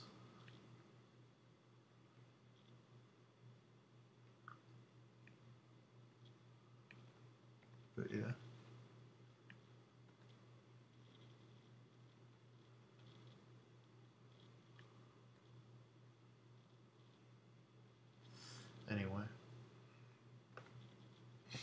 Milan. Milan, Milan, Milan.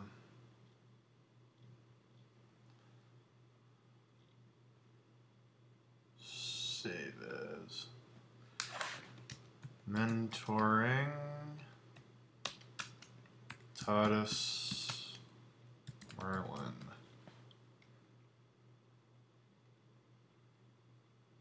Alright. And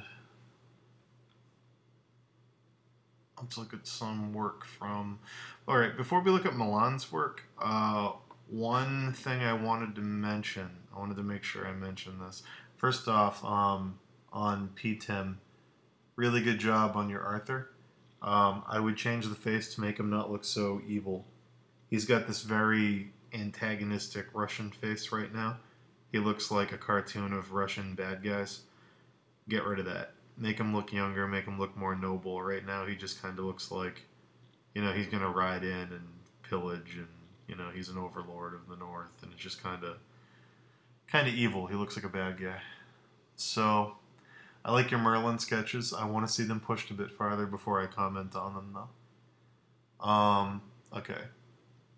Zipful Zeus. I want to talk about your Merlin before I go forward with Milan's work.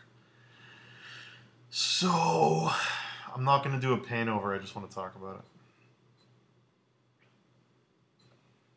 it. Let me shut all these. Let me shut all these. Cool. Zipful Zeus. You did probably the most original Merlin's. Yeah, definitely. You did the most original Merlin concepts out of everybody in the whole class. These are fantastic. They're great. They're nothing I would have expected. So you've got this kind of lofty, sort of noble one with his arm out and the big curled up beard, and he looks very rich and informed. Then you've got this kind of feral, wild one with the fanning out beard who looks like kind of like a Wind Waker style design, and that's really cool. You've got the hunched over, wise old man with the long beard and the big serpentine cane, and he's very elderly, and you know that's really cool. It's kind of like the Sword in the Stone Merlin from the Disney movie. You've got this kind of crow design dude, and that's really original and cool. I didn't expect to see any animal takes. You've got this kind of nutcracker looking one, which is a really cool idea. I really like that. That's really interesting. And then one of my favorites, these fat little Russian doll designs for him, which I thought was really cool. That's a really fun way to do it. I never would have thought of pulling in Russian toys as an influence. But again, not a lot of time went into these. They're very sketchy. They're very fresh. They did, you know, you can tell he just whipped them out and he was having fun. But despite that, they're easily the best set of submissions I saw for the character in the whole forum. So it's not about making it photographic. Do that later. Have fun with your sketch first, and then bring studies and stuff in to inform that pure, raw, fun idea. This is automatically a fresher character than almost anything else I saw, because he didn't start doing it right off the bat with, here's my photos, I'm going to copy these photos, then I'm going to design a character based on these photos. He started with, let's just do some sketches, let's make them fun, let's try to make them all different, let's push and pull them like he was made out of clay, let's see what we can do with as many different directions as we can. And the results speak for themselves. So, yeah, really good job with that. I just wanted to acknowledge them. The one you landed on, by the way, I thought was the right choice. I like this very kind of pompous, kind of chubby, upright character. You can almost tell, he almost feels like he's making a sound at you. See, it's got a lot of character. One crit for future work. Stop working in grayscale, it's killing your colors. It's a common problem. I know lots of artists, you might like do it. I know lots of people go, oh, but Westward does it. Well, but the thing is like, he knows what he's doing with color. It's not the only way he colors. So either perfect how you're using grayscale, but my suggestion would be stop using grayscale. just do the line art and then do raw color underneath it. The grayscale method, unless you really know what you're doing and you really know how to manipulate the layers in Photoshop, it sucks the life out of your colors. And with your design being so fresh, I really want to see vibrant colors that enhance that. I don't want to see these muted, kind of grayed out, dead colors. It's doing you a disservice. Okay, so let's talk about lawn stuff. Let's see. Did you choose one you liked?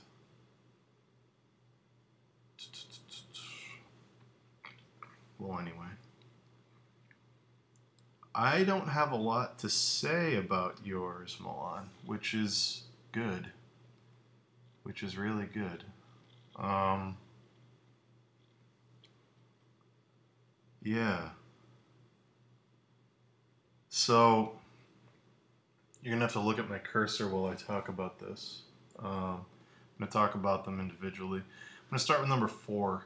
I feel like number 4 it's a little too much. Having him kind of with his legs and the smoke kind of bent, it's just too much. It's not elegant enough. It becomes kind of cumbersome. So I wouldn't go with number 4. I like number 5, but I think number 6 is stronger. I think not seeing his feet, or actually no, seeing his feet might be okay, but I think you should bring that dress kind of thing down. Maybe if the feet were sticking out of the bottom of that, like let me do it real quick. Yeah, I think combining these two could be really nice. So let me grab his feet.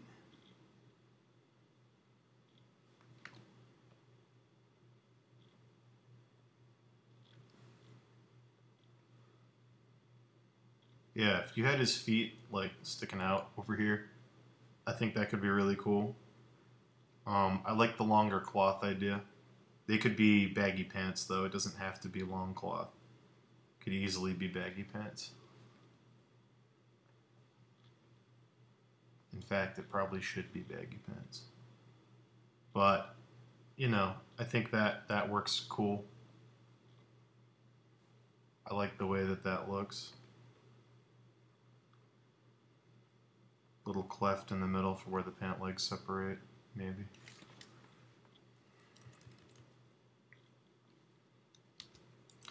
So, the big thing I want you to focus on, one reason I'm not going to comment on your designs too much is because I think you actually did a very good job this week with finding a good balance in terms of the design. I like what you did. It's not too much and it's not too little. The thing I want you to focus on in the next 7 days before the deadline is not, you know, changing the design and perfecting the design and freaking out about the design. What I want you to do is really focus on the rendering, because I know that that's where your work falls short in your portfolio, and I know that that's what you're having a problem with. I want you to really focus on how do you bring this to finish, because I think that's the weak point. For you, it's not the idea generation. I think you have fun with that. I think that's a strong point. I think you get that side of it. You're good at sketching. You're good at drawing. You got to work on the fundamentals, of course. Everybody does, but the ideas are there. For you, it's taking it to that level of polish. So again, it's the coin. You know what I mean? On one side, you've got the creativity and the idea generation, and that knack for design. And on the other side, you have the ability to kind of very studiously push something to a form of finish that's really informed and technically good. It's hard to be both. Most people are one or the other, like we talked about earlier in the stream. Most people are either very technically good and they're very, life drawing kind of study approach. Some people are just design people.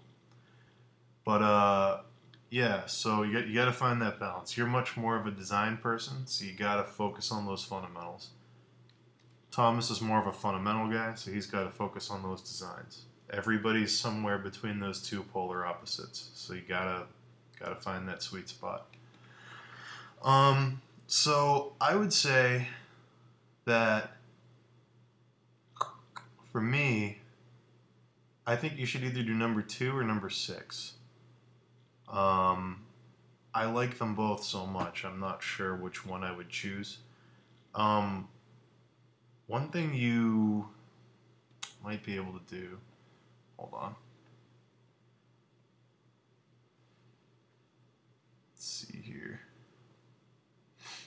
I'm going to try and combine a couple things here. There's things I like and I don't like about both of them. I generally like what you've done, but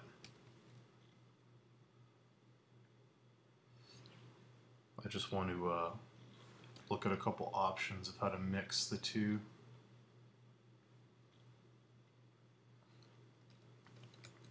So, okay.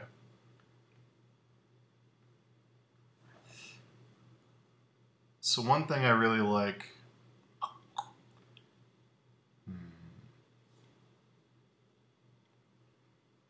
one thing I really like about number 2 is this kind of low angle we have where we're looking up at him and he feels really impressive. I like that a lot.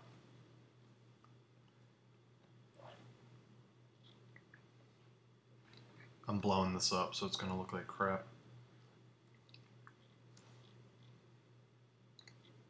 For next time, Milan, if you could, I had this problem with your work last time. Whichever one you're leaning towards, like, you know, if you were leaning towards number 2 and something else, can you upload a higher res picture of one of those so when I paint over it, it doesn't become totally pixelated? I would appreciate that if you could. But, okay.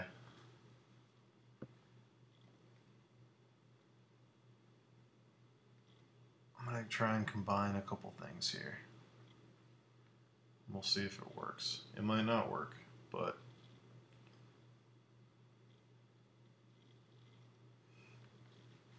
yeah, I like this low angle looking up at him approach. I think that's the way to go. And I like this arm with the bottle a lot from your other design. I think combining the two of those could be very cool.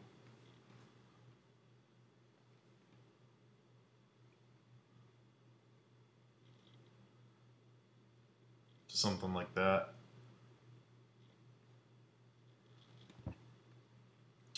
Now, one thing I want you to do right now, the design of the smoke's just kind of like this gray mess right now. There's nothing in it. Smoke, I mean, especially because you're doing Arabia, you can do all kinds of cool stuff with smoke. Like all kinds of cool stuff. The design possibilities for how you can make the smoke working around him as a graphic element. You know, I don't want you to just paint real smoke. I want you to make it look like the way that they would paint it if it was on, like, you know, like Persian miniatures, like those little paintings I showed you on Skype. You know, if I saw like a wall painting of a genie kind of character, I want the smoke to look kind of like that. I want it to be designy. I want it to have some life to it, you know?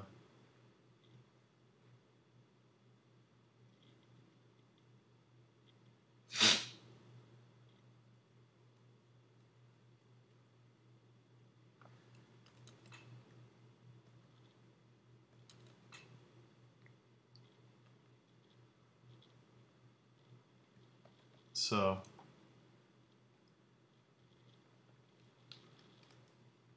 maybe not coming up behind them. That might be too much. But yeah, and again, you don't have to do it the way I'm doing it. I just want the smoke to not look like real smoke. I want it to have kind of a magical quality to it. I want it to have some design to it.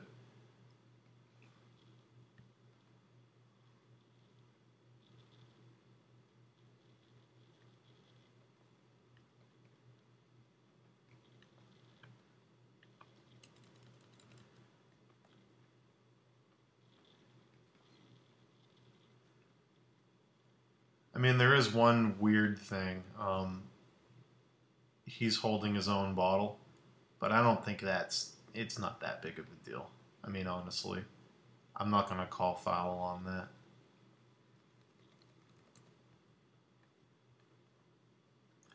Now, I know you just scribbled in the designs for this stuff, so I'm not going to go crazy critting it.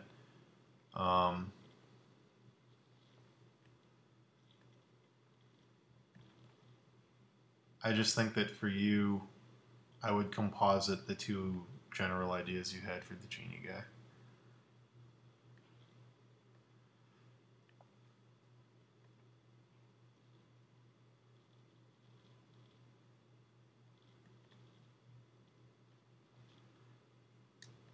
Um, so what I'm going to say for you, I guess, because this is still very, very rough, and I know that you didn't get as much done as you wanted to this week. I saw you mentioning that. Um, Basically, if this makes sense, try to follow me. The design you have for the stomach down here, this series of wraps with the hanging leather and the coin, and this flap coming down, the scarf, and the beads on the chest and everything. I want all of this to go onto this character from number 2. Translate all of this design over into this character.